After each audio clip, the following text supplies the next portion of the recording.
ইমাম শাফি রহমতুল্লাহ আলাইহি ছোট্ট মানুষ, মায়ের পা দাবায় দেয় প্রতিদিন প্রতি রাতে,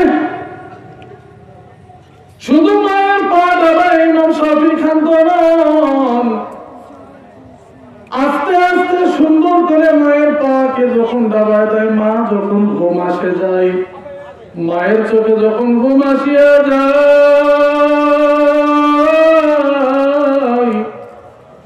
ইমাম শাফিঈ রাহমাতুল্লাহি আলাইহি জিহ্বাটা বার করিয়া মায়ের পায়ের তেলা পরিষ্কার করিয়া দেয়। আল্লাহ পাক রব্বুল আলামিন আল্লাহ রাসূল সাল্লাল্লাহু আলাইহি ওয়া আলিহি সাল্লামের মাধ্যমে ঘোষণা করে দিয়ে বুঝান, রিযার রব্বি রিযাল ওয়ালিদাইন। আল্লাহ রাসূল সাল্লাল্লাহু আলাইহি ওয়া আলিহি সাল্লাম বলেন, এ দুনিয়ার মানুষ, আমার উম্মত, কান খান করে শোনো, যে রবকে তুমি রাজি আর খুশি করতে চাইতেছ, এই রবের সন্তুষ্টি, এই রবের খুশি আছে কোথায়? তোমার পিতা মাতার সন্তুষ্টি আর খুশির ভিতরে। বলেন সুবহানাল্লাহ।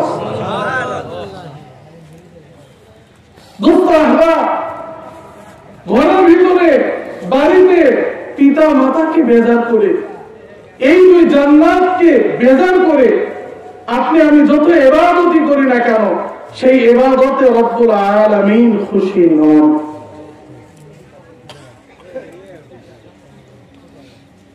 এই ব্যাপারে আপনারা কি এখানে দ্বিমত আছেন নাকি? তো মোহতারাম হাজিরিন, যদি আল্লাহ পাক রব্বুল আলামিন আপনার আমার উপর রাজি খুশি সন্তুষ্ট হওয়ার জন্য আপনার আমার পিতা মাতার রাজি খুশিটা থাকে, তাহলে আপনি আমি কেন পিতা মাতাকে বোঝা বানাইলাম? আজকে আপনার আমার ঘরে, আপনার আমার সবার জায়গা হয়, যার যার জায়গা হয়, সুন্দর ব্যবস্থা হয়, ঘরের ভিতরে দামি দামি আসবাবপত্র সব কিছু রাখলাম,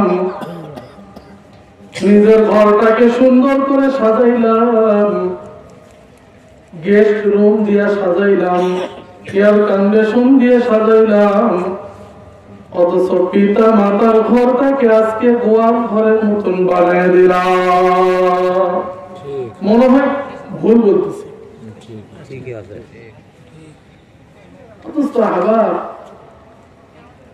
মসজিদের আগে কাতারে নামাজ পড়া অসুবিধা নাই, আল্লাহর কাতারে নামাজ আদায় করো, তাকবীরে উলার সাথে নামাজ আদায় করো, অনেক সওয়াবের কথা, অনেক সওয়াবের কাজ। কিন্তু নিজের পিতা মাতার যদি খেদমত না করো, আল্লাহ তাআলা বলে পিতা মাতাকে বেজার করিয়া মুসল্লির সামনের কাতারে দাঁড়াইয়া কোনো লাভ নাই। ঠিক কি না বলে? আজকে ঘরের ভিতর পিতা মাতাকে অবহেলা করে, অযত্ন করে, পিতা মাতার খেদমত না করে, দিনের পর দিন তাদের অবহেলা অযত্ন করে ঘরের এক কোনায় ফেলায় রাখিয়া আপনি আমি এত বড় মুহাদ্দিস হয়ে গেলাম। আমাদের শায়খ মুর্শিদরা বলে, তু মুহাদ্দিস শুধু, তু আলিম শুধু, তু মুহতামিম শুধু, ওয়ালে কিন্তু মুসলমান না শুধু। মানুষের সামনে বড় পীর হইতে পারো, মানুষের সামনে বড় মসজিদের খতিব হইতে পারো, বড় আলেম হইতে পারো, বড় মুফতি মুহাদ্দিস হইতে পারো, কিন্তু আল্লাহ তাআলার হুকুমকে অমান্য করিয়া পিতা মাতাকে অযত্ন অবহেলায় ফেলাইয়া এখনো পর্যন্ত তুমি মুসলমান হতে পারো না। ঠিক আছে? এজন্য এখন আওয়াজ হইতেছে, এত রোজা চলতেছে, এত ইবাদত চলতেছে, দাড়ি টুপি জুব্বা পাঞ্জাবি ইস্তেগফার জিকির আজকার, আমলের তো অভাব নাই। ডানে আমল, বামে আমল, সামনে আমল, পিছনে আমল, এত আমল, এত আমল, এত সুন্দর সুন্দর দেখতে মানুষ দেখা যায়, এত আমল দেখা যায়, কিন্তু আল্লাহর রহমত নাই। মানুষে মানুষে মুহাব্বত নাই, ভালোবাসা নাই, দয়া নাই, কোন রকম নাই। বলতেছি না? হ্যাঁ, মোহতারাম হাজিরিন, একটু খেয়াল করিয়া দেখেন, আল্লাহ তাআলার সন্তুষ্টি কিন্তু পিতা মাতার সন্তুষ্টির উপর আছে। এজন্য পিতা মাতার অবাধ্য হইয়া কেউ কখনো কিছু হইতে পারে নাই। যুগে যুগে আল্লাহ তাআলা যাদের বড় বানাইছে, যাদের কথাকে পুঁজি করে আজকে আমরা দুনিয়াতে ওয়াজ করতেছি, আলোচনা করতেছি, যাদের উদাহরণ আজকে আপনাদের সামনে আমরা উঠায় ধরি, এই মানুষগুলা কিন্তু একজন পিতা মাতার অবাধ্য সন্তান ছিলেন না। এই মানুষদের পিছনের ইতিহাস আপনি খুঁজে দেখবেন, তারা সকলে পিতা মাতার বাধ্য সন্তান ছিল। আল্লাহ তাআলা তাদেরকে এত বড়, এত উঁচা মাকাম দান করছেন পিতা মাতার খেদমত করার কারণে, মাতা পিতার দোয়ার কারণে আল্লাহ তাআলা এত উপরে উঠায় নিয়ে এসে বসাইছে। অথচ মুহতারাম হাজিরিন, হাজার হাজার হাজার হাজার ঘটনা সামনে আছে। পত্রিকা খুললেই দেখা যায় অমুক মানুষ, অমুক ডিগ্রিধারী, অমুক শিক্ষিত মানুষ পিতা মাতাকে ঘর থেকে বাহির করে বৃদ্ধাশ্রমে পাঠাইছে। ঠিক কিনা বলে? সব জায়গাতে পেপার, পত্রিকা হাতে না, খবরের কাগজ ইত্যাদি হাতে নিলেই দেখবেন একটা করে খবর আছে যে অমুক ডিগ্রিধারী শিক্ষিত মানুষ, এত বড় পদের মানুষ, এত দামি মানুষ, সে কি করছে? পিতা মাতাকে বৃদ্ধাশ্রমে পাঠাইছে। বলে এটা ঠিক না? এই আল্লাহ, পিতা মাতাকে বৃদ্ধাশ্রমে রাখিয়া তুমি কোন জান্নাত কামাই করতেছো? বলো। মুহতারাম হাজিরিন, ইমাম শাফিঈ রাহমাতুল্লাহি আলাইহি, ইমাম শাফিঈ রাহমাতুল্লাহি আলাইহি, শাফি মাযহাবের ইমাম, এত বড় আল্লাহওয়ালা, এত বড় একজন মানুষ, এত বড় হাস্তি, শাফিঈ মাযহাবের ইমাম, নাম কিন্তু তার মুহাম্মদ। নাম কি বলেন? শাফিঈ মাযহাবের ইমাম হওয়ার কারণে ইমামে শাফিঈ বলা হয়। কেমন মানুষ ছিলেন ইমাম শাফিঈ রাহমাতুল্লাহি আলাইহি? উপনীত বয়সে, যুবক বয়সে মক্কা শরীফের এক হজের মৌসুমে তওয়াফ করতেছিলেন। পাশে একজন বৃদ্ধ মানুষ দস্তরখানা নিয়ে বসা। এই বৃদ্ধ মানুষ ইমাম শাফিঈকে যুবক অবস্থায় ঘুরতে দেখিয়া, তওয়াফরত অবস্থায় ঘুরতে দেখিয়া বলে, ইয়া শাবাব, এই যুবক, তাল মাই, আয় এদিকে, আমার সাথে বস, কুল খা। ইমাম শাফিঈ দাওয়াত দেওয়ার সাথে সাথে বৃদ্ধ মানুষের দস্তরখানায় বসে গেছে, খাওয়া শুরু করছে। এখন বৃদ্ধ বলে, মনে হয় তুই একজন কুরাইশি। ইমাম শাফিঈ বলে, আমি যে কুরাইশি এটা আপনি কেমনে বুঝলেন? বলে, তোর স্বভাব দেখিয়া। বৃদ্ধ কি বলে? তোর স্বভাব দেখি। ইমাম শাফিঈ বলে, হ্যাঁ বৃদ্ধ, আপনার সাথে আমার কোনোদিন দেখা হয় নাই, কোনোদিন সাক্ষাৎ হয় নাই, আমি আপনাকে চিনি না, আপনি আমাকে চিনেন না। এরই মাঝে কেবল প্রথম সাক্ষাতে কি এমন স্বভাবের দেখলেন? বলে, হ্যাঁ তোর স্বভাব দেখেই বুঝছি। বলে, কি স্বভাব? বলে, কুরাইশদের ভিতর একটা স্বভাব আছে, তারা মেহমান হয়তো খুশি, মেহমান হয়তো তারা স্বাচ্ছন্দ্য বোধ করে, আর মেহমান বানাইতো তারা স্বাচ্ছন্দ্য বোধ করে। এই যে আমি তোকে দাওয়াত দিয়েছি, অন্য কোন মানুষ হইলে হয়তো দাওয়াত সহজে কবুল করতো না, আর তোকে যে দাওয়াত দিয়েছি, দাওয়াত দেওয়ার সাথে সাথে তুই রাজি হয়ে গেছিস। এই তোর স্বভাবখানা দেখি আমি বুঝে গেছি, অবশ্যই তুই একজন কুরাইশি। সুবহানাল্লাহ। স্বভাব চরিত্র দেখিয়া এই বৃদ্ধ বুঝে ফেলছে ইনি একজন কি কুরাইশি। ইমাম শাফিঈ বলে, আপনি কোথা থেকে আসছেন? বলে, আমি মদিনা শরীফ থেকে আসছি। ইমাম শাফিঈ যুবক মানুষ, একটা নিঃশ্বাস যদি আমাকে একটু মদিনায় নিয়ে যাইতেন। কারণ মদিনার মসজিদে ইমাম মালিক রহমতুল্লাহি আলাইহি সেই সময় ইমামতি করেন। মালিকি মাযহাবের ইমাম, বহুত বড় আল্লাহওয়ালা এবং বুজুর্গ। ইমাম শাফিঈ বলে, একটু যদি আমাকে তার কাছে নিয়ে যাইতেন, আমি একটু তার কাছে হাদিসের পড়াশোনা করতাম। বৃদ্ধ সাহেব বলে, না, তোকে নেওয়া যাবে না। কেমনে নিয়ে যাবো? তোকে নেওয়া যাবে না। কিছুক্ষণ চুপ থাকার পরে বৃদ্ধ বলে, হ্যাঁ, তোকে নেওয়া যাইবে।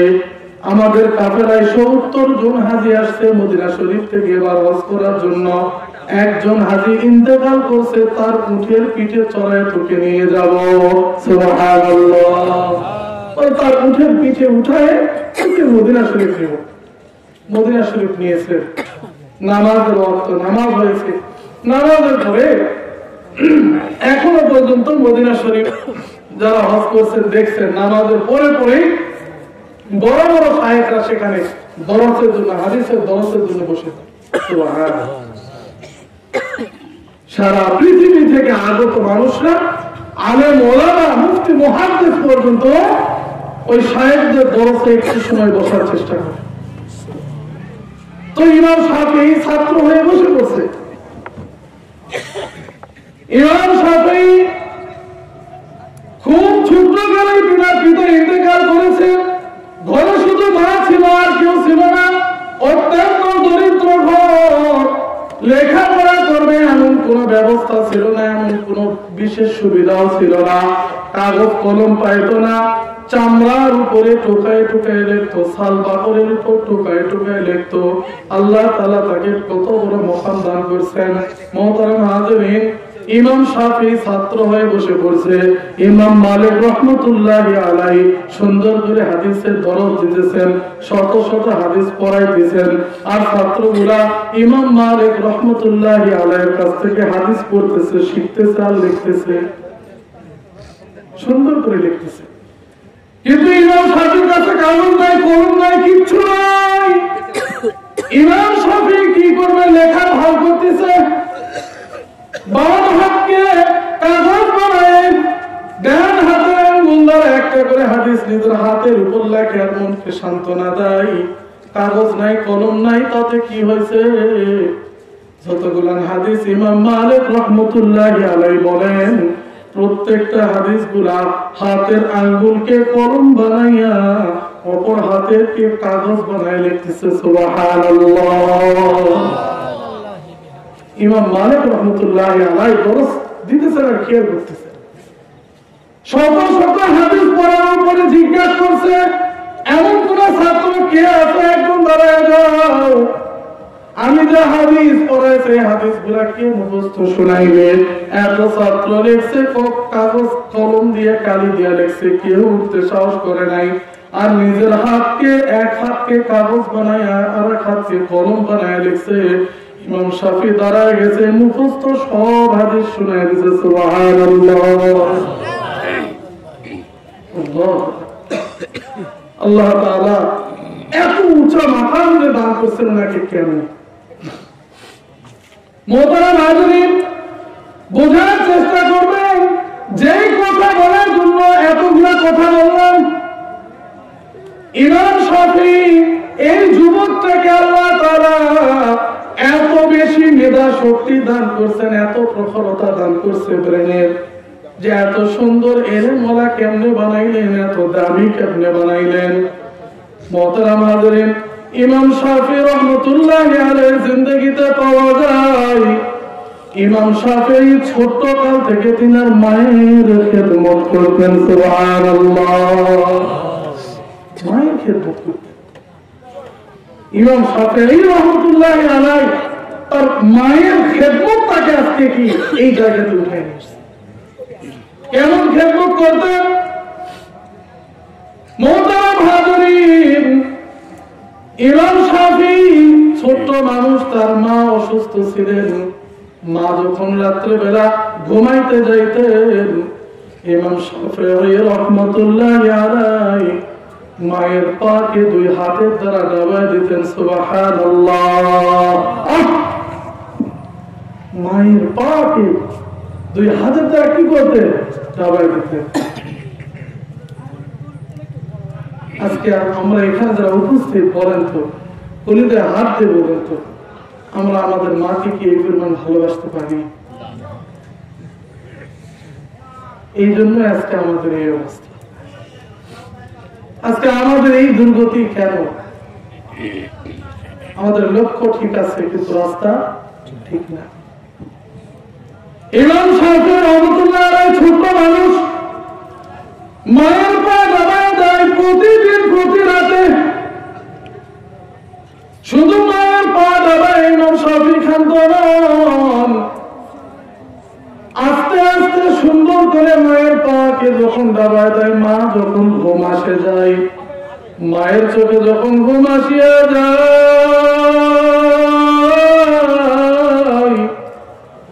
ইমাম শাফিঈ রাহমাতুল্লাহি আলাইহি জিহ্বাটা বার করিয়া মায়ের পায়ের তেলা পরিষ্কার করিয়া দেয়। এক রাত্রবেলা মা এখনো ঘুম আসে নাই, মায়ের চোখে ঘুম আসে নাই, ঘুমের ভান হয়ে গেছে, ঘুমের একটা ভান চোখের ভিতর আসছে। ইমাম শাফিঈ রাহমাতুল্লাহি আলাইহি মনে করছে মা ঘুমায় গেছে, মায়ের পা চাপতেছিল, ডাবাইতেছিল। এক পর্যায়ে যখন বুঝতে পারছে যে মা বোধহয় ঘুমিয়ে পড়ছে, নিজের জিহ্বাটা বার করিয়া মায়ের পায়ের নিচে যখন তেলাতে যখন চাপা মারছে, মা তখন পা জড়াইয়া নিয়ে ইমাম শাফিঈকে বুকের ভিতর জড়াইয়া নিছে আর বলে, এই পাগল কি করিস বাবা, জিহ্বাটা বের করিয়া আমার পায়ের তেলাই কেন লাগাইলা? মোহতারাম হাজিরিন, ইমাম শাফিঈ রাহমাতুল্লাহি আলাইহি ছোট মানুষ মাকে বলতেছিল, মা আমি আপনার পায়ের তলাতে আমার জিহ্বা লাগাই না, ও মা আমি আমার জান্নাতের চৌকাঠে পা লাগাইছি, আপনার পায়ে যে আমার জান্নাত, ওই জান্নাতের চৌকাঠে আমি আমার জিহ্বা লাগাইছি। সুবহানাল্লাহ। মোহতারাম হাজিরিন, এই মায়ের দোয়ার কারণে আল্লাহ পাক রব্বুল আলামিন ইমাম শাফিঈ রাহমাতুল্লাহি আলাইহি এত বড় বানিয়ে দিয়েছে যে যতদিন পর্যন্ত দুনিয়া থেকে থাকবে ততদিন পর্যন্ত ইমাম শাফিঈ রাহমাতুল্লাহি আলাইহির নাম থাকবে। বলেন সুবহানাল্লাহ। মায়ের খেদমত এই জায়গাতে তিনাকে কি দিয়েছে, পৌঁছায় দিয়েছে। আজকে আপনার আমার ঘরে যাদের মা আছে, আপনি আমি আপনার আমার মায়ের সাথে কি রকম আচরণ করি? মায়ের ঔষধ দরকার, ঔষধের কোন খবর নাই, এমন সন্তান হইলাম মার খোঁজ খবর নেই না, মায়ের কোনো চিন্তা করি না। ও মোহতারাম হাজিরিন, মায়ের খেদমত যদি না করি আল্লাহ তাআলাকে রাজি খুশি করতে পারবো না। এত নামাজ পড়িয়া কপালটাকে কালো বানাইতে পারি, দাড়ি টুপি জুব্বা লাগাইয়া দেখতে সুরতে সিরাতে আমি সুন্দর মানুষের মতো হইতে পারি, আমি আপনি এই সমাজে অনেক বেশি সম্মান কুড়াইতে পারি, কিন্তু যদি পিতা মাতার খেদমত না করি আপনার আমার উপর কখনোই আল্লাহ তাআলা সন্তুষ্ট হবেন না। এজন্য ঘরের ভিতর যাদের মা আছে তারা মায়ের সাথে আজ থেকে বেশি বেশি দুর্ব্যবহার করবে নাকি? হ্যাঁ, কথা বল না কে? মাকে বুড়ি বলে ডাক দিব, মা যখন খাবারের প্রয়োজন তখন বলবো পরে কথা, আগে আমরা খাই। আজকে আমরা আমাদের পিতা মাতার সাথে কি রকম আচরণ করতেছি? মোহতারাম হাজিরিন, আজকে আপনার আমার পিতা মাতা নামক জান্নাত যাদের নিয়ামত যাদের ঘরে আছে, এই নিয়ামতের যারা কদর করছে আল্লাহ তাআলা তাদের এমনি ভাবে মুসা বানিয়ে দিয়েছে। আপনারা নবীর একজন আশিক ওয়াইস আল কারনী নাম শুনছেন না শুনেন নাই? কি ওয়াইস আল কারনী নাম শুনেন নাই? হ্যাঁ, সাহাবী ছিল তো, হ্যাঁ কি ওয়াইসাল করণী কি সাহাবী? একজন বিখ্যাত তাবেঈ, অথচ রাসূলের যুগে তিনি আসছেন। সাহাবী নয়, তাবেঈ। রাসূলের সঙ্গে তিনার সাক্ষাৎ হয় নাই, এর কারণে উনি কি তাবেঈ, অথচ রাসূলুল্লাহ জামানায় ছিল। এই ওয়াইসাল করণী কত সৌভাগ্যবান মানুষ। মোহতারাম হাজিরিন, আল্লাহ তাআলা এই উম্মতের ওয়াইসাল করণীকে আশিকে রাসূল হিসাবে কবুল করেছেন। এমন আশিকে রাসূল হিসাবে কবুল করেছেন, যদি আশিকে রাসূলের নাম সামনে আসে সর্বপ্রথম ওয়াইসাল করণীর নাম চলে আসে, ঠিক কিনা?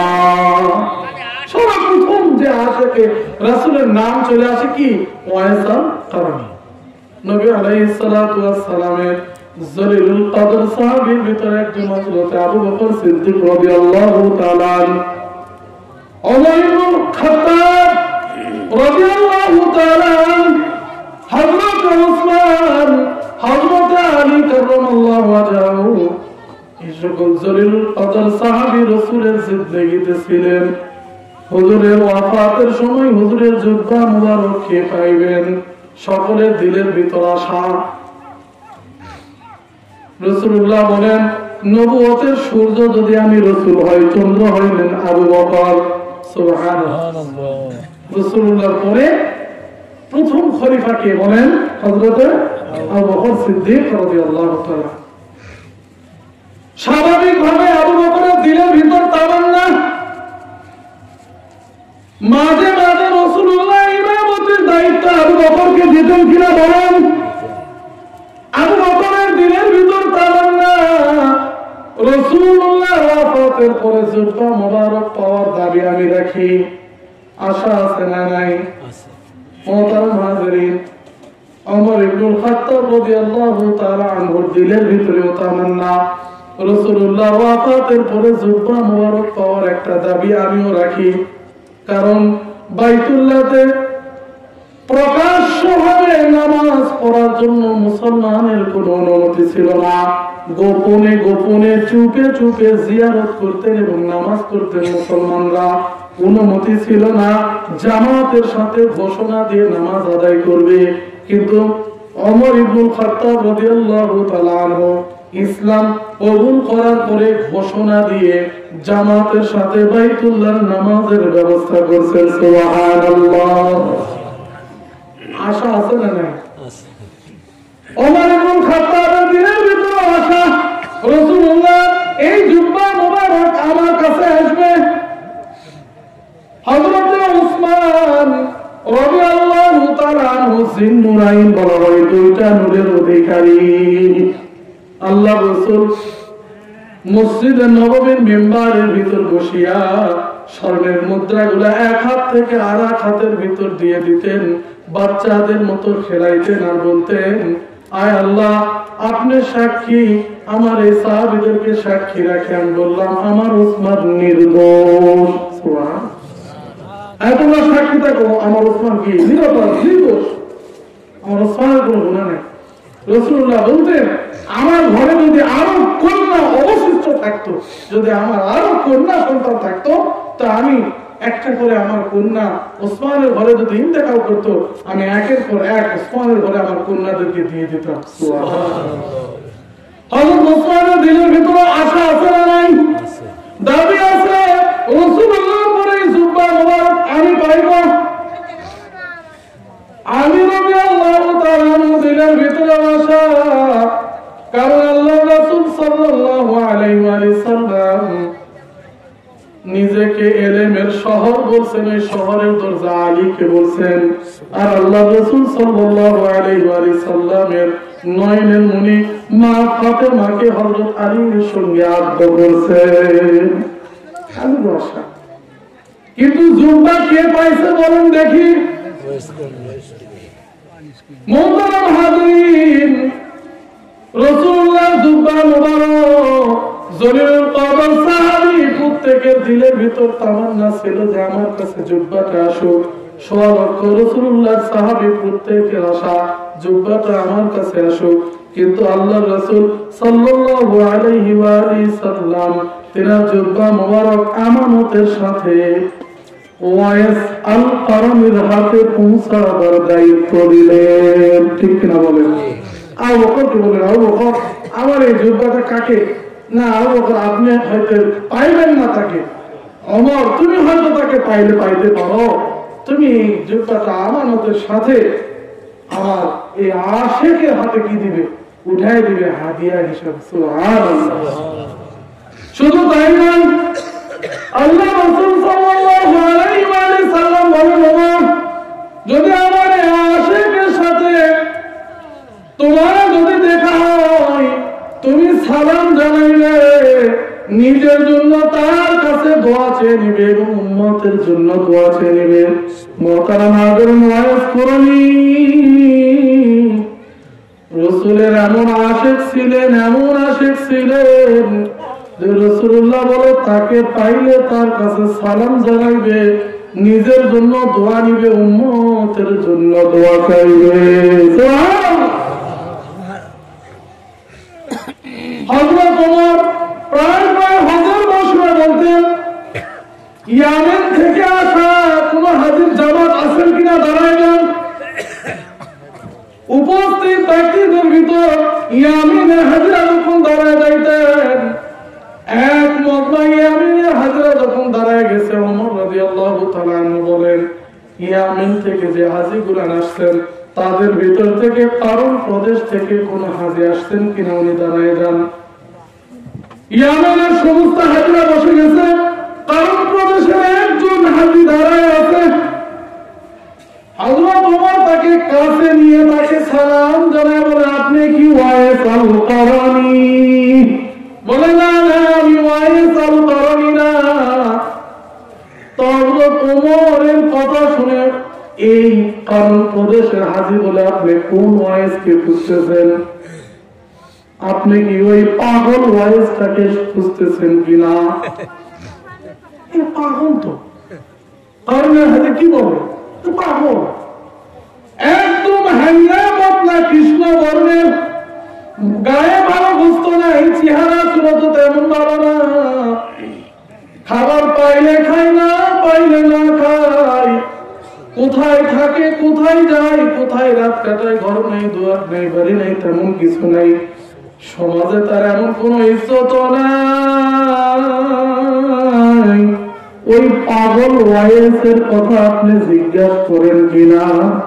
হযরত ওমর বলে, আপনি চুপ করেন, আপনি হাজি মানুষ, আপনি বাইতুল্লাহর মেহমান, আপনার সাথে বেয়াদবি করব না। যদি আপনি খোঁজ জেনে থাকেন খোঁজটা দিয়া যান, তাকে কোথায় পাওয়া যাবে? বলে হ্যাঁ কারণ প্রদেশের ওই পাগলটাকে অমুক জায়গায় পাওয়া যাবে। খুঁজে খুঁজে হযরত আলীকে সাথে নিয়ে তার কাছে গিয়ে দোয়া চেয়ে নিয়ে আদবের সাথে রাসূলুল্লাহ জুব্বা মুবারকটাকে আমানতের সাথে পৌঁছায় দিয়ে নিজের জন্য উম্মতের জন্য দোয়া চেয়ে নিয়েছেন। মুহতারাম হাজিরিন, এই ওয়াইস আল কারনি যখন হাসরের ময়দানে দাঁড়াইবে, যখন জান্নাতের দিকে যাইবে, জান্নাতের ফেরেশতারা তাকে আটকে দিবেন এবং জান্নাতের ফেরেশতারা বলবে, ওয়াইস আল কারনি জান্নাতে যাওয়ার জন্য এত তাড়াহুড়ার দরকার নাই, আপনার জান্নাত আপনারই থাকবে। আল্লাহ তাআলা আপনাকে একটা বিশেষ পাওয়ার দান করছে, আজকে আপনার পাওয়ারটা আপনি গ্রহণ করিয়া নেন। আপনি হাসরের ময়দানে দাঁড়িয়ে যান, হাসরের ময়দানে দাঁড়িয়ে যান। হাসরের ময়দানে যত গুনাহগার উম্মত আছে, এই গুনাহগার উম্মতের দিকে আপনার দুই হাতটাকে বাড়িয়ে দেন। আপনি দুই হাত বাড়িয়ে শাহাদাত আঙ্গুলের দ্বারা হাসরের ময়দানে যত গুনাহগার উম্মত আছে, ওই গুনাহগারের উম্মতের দিকে দুটা রেখা টানিয়ে দেন।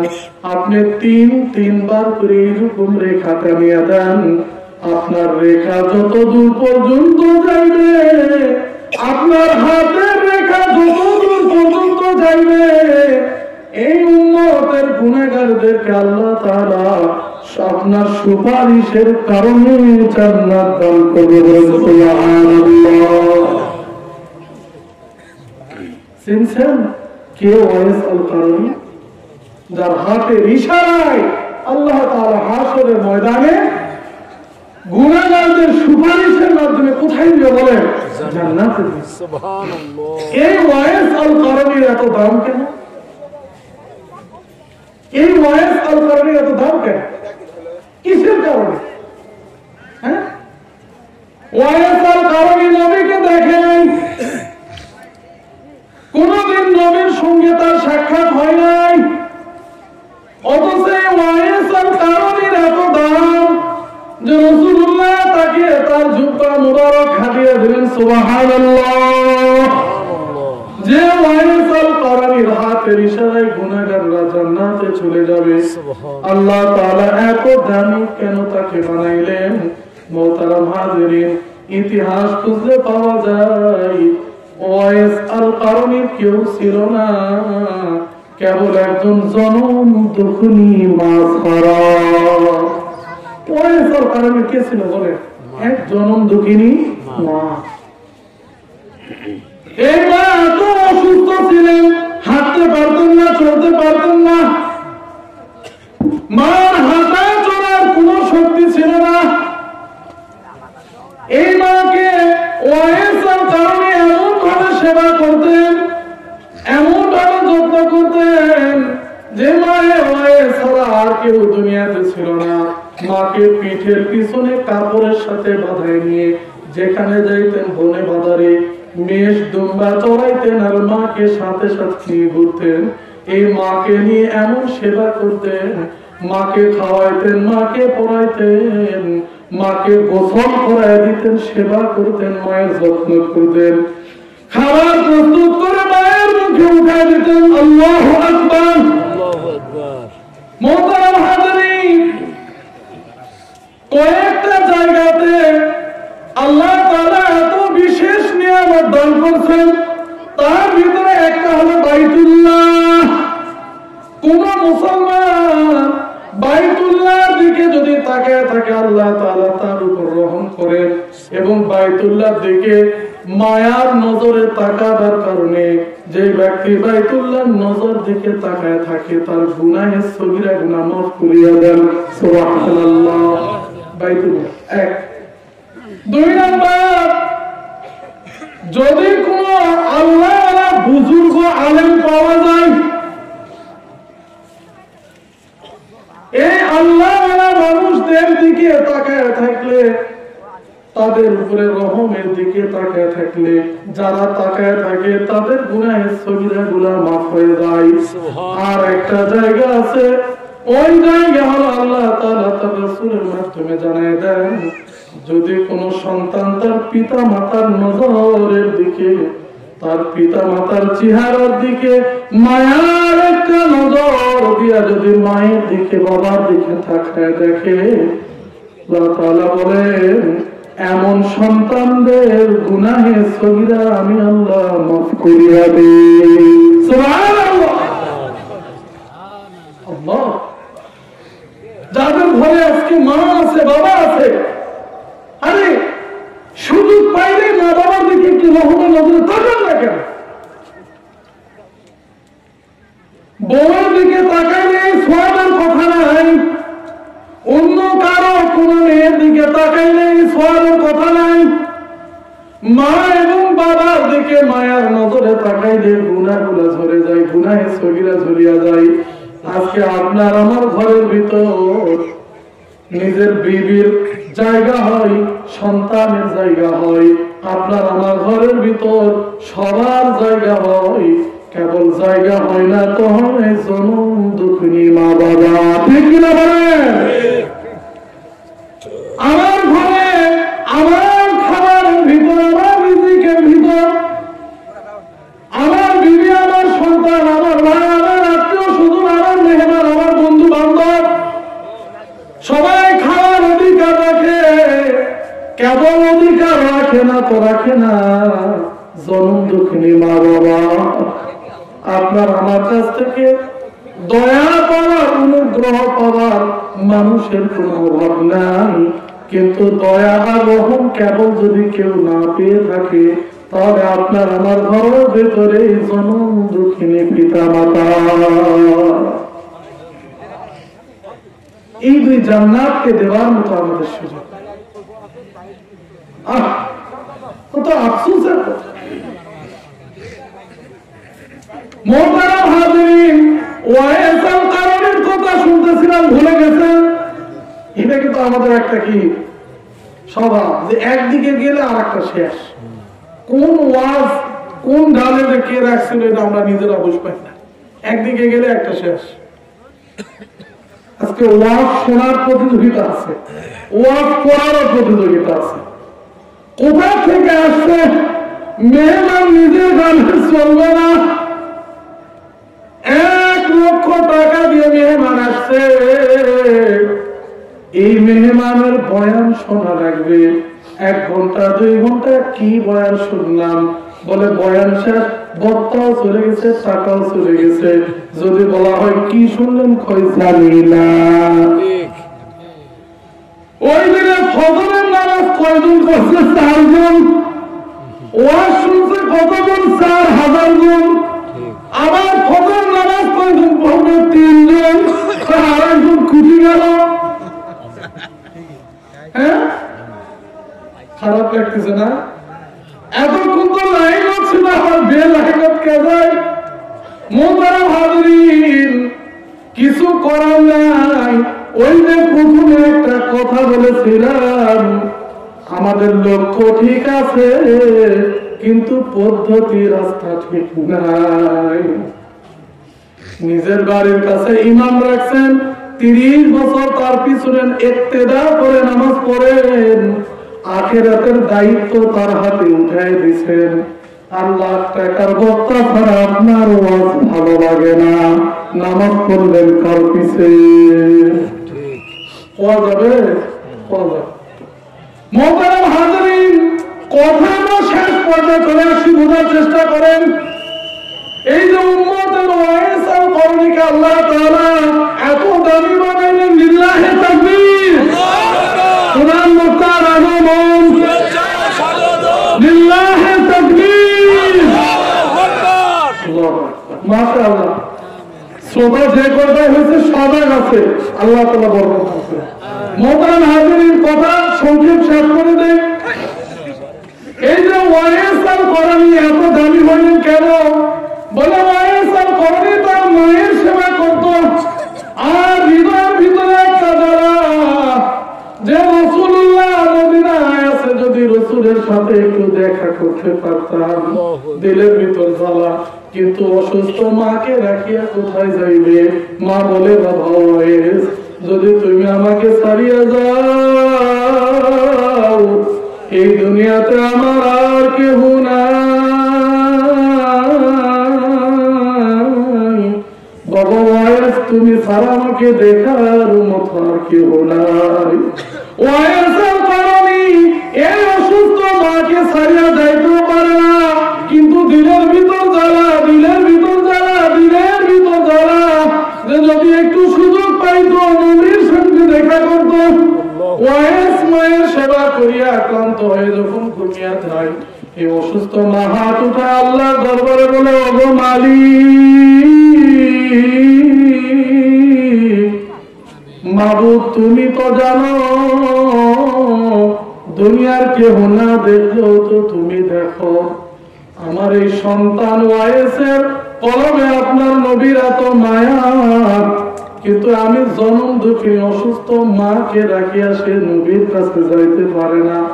ও আল্লাহ, আমি জনম দুঃখী মা, তোমার কাছে ফরিয়াদ জানাই, তোমাকে জানাই মাবুদ, আমাকে দুনিয়াতে হাঁটার শক্তি দাও নাই, চলার শক্তি দাও নাই, কোন আফসোস নাই, কোন আফসোস নাই, আমি আপনার উপরে নাখুশ, নারাজি নাই মাবুদ গো। আমার ওয়াইসের দিলে যেমন আপনার নবীর ব্যথা, আপনার নবীর দিলের ভিতর আমার ওয়াইসের মহাব্বত আপনি লাগায় দেন। সুবহানাল্লাহ। এই কারণে আল্লাহ পাক রব্বুল আলামিন এই মায়ের দোয়ার বদলতে উম্মতের ওয়াইজকে এত দাবি বানাইছে সুবহানাল্লাহ। এজন্য মুহতারাম হাজরিন, আসেন আজকে আপনার আমার ঘরে যাদের মা বাবা আছে, আল্লাহ তাআলা এইটাই বলছেন যে ওয়া কাযা রাব্বুকা আল্লা তা'বুদু ইল্লা ইয়্যাহু ওয়া বিল ওয়ালিদাইনি ইহসানা, যে আল্লাহ তাআলা বলে আমার হুকুম